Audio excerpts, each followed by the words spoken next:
Today, I want to talk about Kafka and Nietzsche.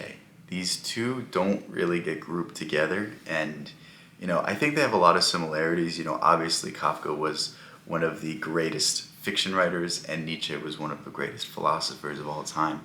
But they have a very similar story in one context, and that is failure. And when we talk about failure, we often talk about it in a negative aspect, but I want to talk about the beauty in failure, the beauty in being a failed artist, the beauty in creating for the sake of creating. And this is something that Nietzsche didn't really understand. Perhaps Kafka did on his deathbed, but when you look at these two, they both experienced the lack of success. Nietzsche was never really understood. He really isn't even understood today. You see this when you see like zealots on either side taking his work and justifying whatever movement they have, even though Nietzsche was against movements. He was for the individual, and any collective movement was vehemently he would oppose.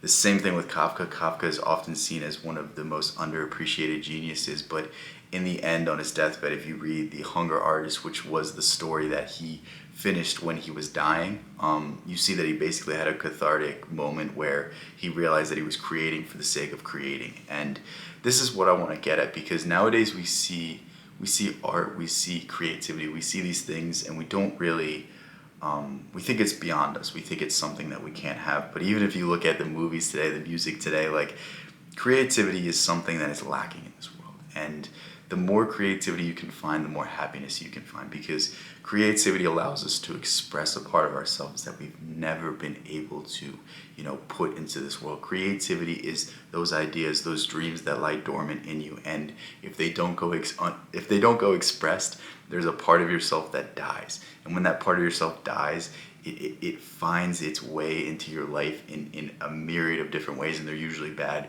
Usually it's drinking, usually it's coping, usually it's playing video games or doing something that's not productive, doing something that doesn't bring you forward, that doesn't bring you to yourself. And that's what art does. Art brings you to yourself. It expresses your emotions in a manner that cannot manifest through the spoken word, that cannot manifest through your day-to-day life, through your job, through whatever it is that you're doing. And this is something that both Kafka and Nietzsche understood. But when you look at their lives, at the same time, they were great creatives, but they wanted the satisfaction of being liked. They wanted the satisfaction of everyone knowing their name and everyone respecting them for their genius. But the truth is, to be great is to be misunderstood, as Emerson said. And I don't think these two really really got this fact. It never really clicked. And when you look at these two great minds, these are people that wanted the respect of people they didn't respect. Nietzsche talks all day long about how it's so bad to be part of the herd, but he wanted that herd mindset. He wanted that herd recognition. He wanted that herd popularity. And it's just so ironic, because this dude is talking all of these things about individuality, and he even at some point says, like, you should hide your message so that only the unique individuals appreciate you, because in this appreciation is where all the love that is meaningful comes from. And yet he still died angry. He still died depressed. He still died a madman, because he couldn't come to grips with not being liked by the people he didn't like.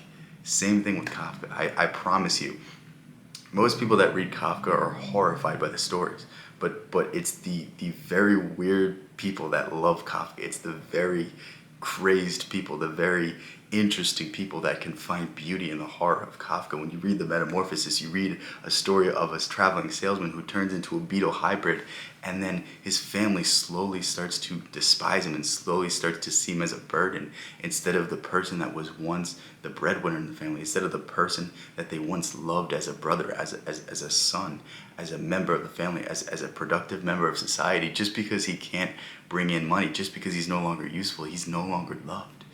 And is that a profound allegory for, the growing of old age, the getting sick, the getting in an accident? You no longer are useful to the family, so then they begin to resent you. Is this an allegory for Kafka's own life? Is this an allegory for a commentary on society of how we're viewed? Or is it just a horrific story about a beetle? We don't know, but the average person is not going to be able to analyze that. The average person is not going to resonate with that message, because they've never felt anything that is this level of symbolic, this level of allegorical. And it's like the entire point of their works. The entire point of genius is to be okay with being different, is to be okay with being yourself. The mind of the genius is only separated from the masses by their ability to just shrug off the insults, shrug off being called crazy, shrug off being called weird, and just create for the sake of creating. I promise you, if Nikola Tesla never had a successful invention, he would still be fine. He still wouldn't care. It's the same thing with Einstein. Like when you can operate from the frame that nothing matters, when you can operate from the frame of creating for the sake of creating, that's where the beauty is. The beauty is not in creating for someone else. The beauty is when you create something and it's so authentic that people pick up on your soul. When you create something that's great, there's a part of you in that. When you watch a Scorsese film, when you watch a Stanley Kubrick film, are you watching a film or are you watching a piece of love, a piece of that artist, a piece of that individual? You know what I'm talking about. When you look at a great song, when you look at a great work of art, when you look at a great painting, you are moved by it. It's something beyond the surface level. It's something beyond what we normally see and what we normally recognize when we think of art. And this is what we need to start taking away from these individuals. Take away the lessons from Nietzsche. Take away the lessons from Kafka. They are both beautiful artists and they both fell short of whatever recognition that they were looking for. And the truth is, you will probably not get to their level of recognition, but you shouldn't want to. You shouldn't want to get the success that they had because they were unhappy while they lived. They were unhappy because they weren't recognized for who they were. You will never be recognized for who you truly are, and be happy with that fact. Create for the sake of yourself, don't create for the sake of others. Be joyous that you are a failure because in failure we find the greatest beauty. If you had a absolute victory today, if everything you wanted came to you today, it wouldn't mean anything because you can't appreciate it. Every sorrow deepens your joy. The more sadness you have, the more you can appreciate the happiness. The more awful times you have, the more you can appreciate the little things. Like Camus said, you must imagine Sisyphus smiling as the rock falls down the hill. As Schopenhauer said, you must find the little things in the suffering that make it worth it. That is the point of it. The point of it is creating for the sake of creating. The point of it is creating for the sake of your own fulfillment and not for the sake of others. And this is the most profound lesson that you will get from Nietzsche. It's not the eternal recurrence. It's not the will to power. It's not anything aside from doing things for the sake of yourself.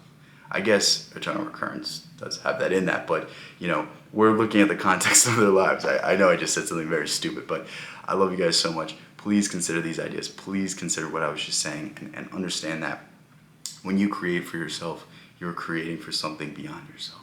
You're creating for the preservation of your soul, the fulfillment of your soul. And it's so much deeper than the recognition that anyone else could ever give you. And, had Kafka, had Nietzsche understood this, maybe their works would have been a little more hopeful. Maybe they would have turned out like Emerson, but I don't think they would leave the lasting impact because, it's always the what could have been. What could have been if these two great souls had found the happiness they were looking for. And, there is something to be said in the beauty of a tortured artist. But yeah, let me know what you guys think about this. Love you guys so much. Peace out. I'll catch you in the next one.